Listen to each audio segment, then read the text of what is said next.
నిన్న హరీష్ రావు ఏదో power point presentation ఇచ్చిండు. కాళేశ్వరం నివేదిక కాంగ్రెస్ కుట్ర.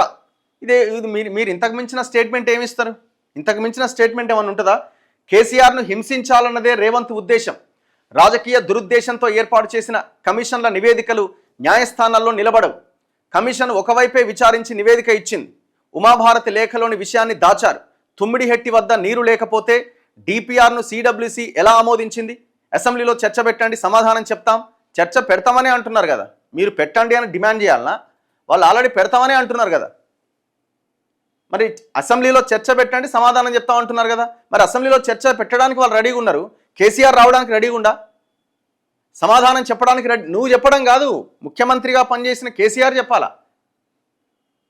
జస్టిస్ పిసి ఘోష్ కమిషన్ నివేదిక కాంగ్రెస్ నివేదిక అంటున్నావు సింపుల్గా. ఏది నువ్వు యాక్సెప్ట్ చేసినావు? నేషనల్ డ్యామ్ సేఫ్టీ రిపోర్ట్ ఇస్తే ఎన్డీఏ రిపోర్ట్ అంటివి, రాష్ట్ర విజిలెన్స్ ఇస్తే రేవంత్ రెడ్డి రిపోర్ట్ అంటివి, ఎవరన్నా మాట్లాడితే అమ్ముడు పోయిరంటివి, తెలంగాణ ద్రోహులు అంటివి.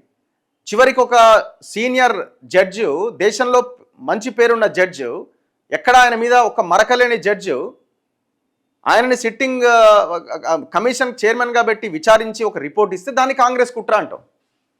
నువ్వేం తప్పులు చేయలేదా ఇందులో? ఇక్కడ కాంగ్రెస్ ఉందా ఇంకోరుందా పక్కన పెట్టండి. వీళ్ళు తప్పు చేశారా లేదా? 100% తప్పు ఉన్నట్టుగా కళ్ళకు కట్టినట్టు కనబడుతున్నది. నువ్వు కట్టింది కుంగిపాయ.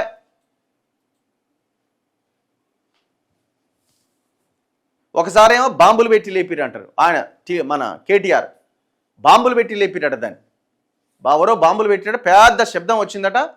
పెద్ద శబ్దం రాగానే బాంబులు పెట్టినట్టు వాళ్ళకి అర్థమైందట. ఒకసారి బాంబులు అంటారు, ఇంకోసారి కుట్ర చేసిరు అంటారు, ఇంకోసారి ఏమో ఇది తప్పుడు నివేదిక అంటారు.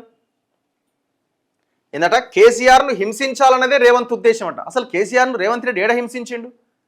ఏమైనా యాక్షన్ తీసుకుండా జైలు వేస్తా అని చెప్పిండా? లేకపోతే మీ దగ్గర ఉన్న ఒక గుంట భూమిని రికవరీ చేసే ప్రయత్నం రేవంత్ రెడ్డి చేసిండా? ఏం లేదే.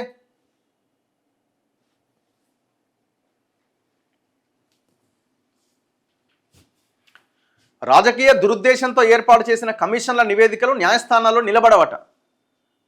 మరి ఇప్పుడు అంటే ఈ దేశంలో అసలు కమిషన్లు వేయడమే కరెక్ట్ కదా? మరి కోర్టులో ఒక పిటిషన్ వేయండి, ఈ కమిషన్లన్నీ రాజకీయ దురుద్దేశంతో పెట్టిరు, అసలు దేశంలో కమిషన్లు వేయొద్దని. ఈ ప్రాజెక్టు కేసీఆర్ ఒక్కడి నిర్ణయం కాదు, క్యాబినెట్ అసెంబ్లీలోనూ చర్చించాం. కాళేశ్వరంపై తెలంగాణ భవన్లో ప్రజెంటేషన్. అంటే ఏంది? ఇప్పుడు మీ కుటుంబం మీదకి వస్తుంది కాబట్టి ఇది ఒక్కరిది కాదు, అందరం కలిసి కూల్చేసినామని చెప్పదలుచుకున్నారా? అందరం కలిసి ఈ అవినీతి ప్రాజెక్టుకు శ్రీకారం చుట్టినామని చెప్పదలుచుకున్నారా? అసలు నన్ను అడిగితే ఇది కేవలం 10% విచారణ మాత్రమే. ఇంకా చేయాల్సిన ప్రాజెక్టు విచారణ 90% మిగిలే ఉన్నది. రేవంత్ రెడ్డి అది కూడా చేస్తలేడు. మేడిగడ్డ కుంగడానికి సంవత్సరం ముందు మునిగిన బాహుబలి మోటార్ల లెక్క సంగతి ఏంది? దాని గురించిన అతిగతి అసలు ఊసేలేదు కదా. అది మీరు సేఫ్ పొజిషన్లోనే ఉన్నారా బాబు? మీరు సేఫ్గానే ఉన్నారు, ఇంకా మీకేమీ కాలే, ప్రశాంతంగా మీరు మీ లైఫ్ని లీడ్ చేస్తున్నారు.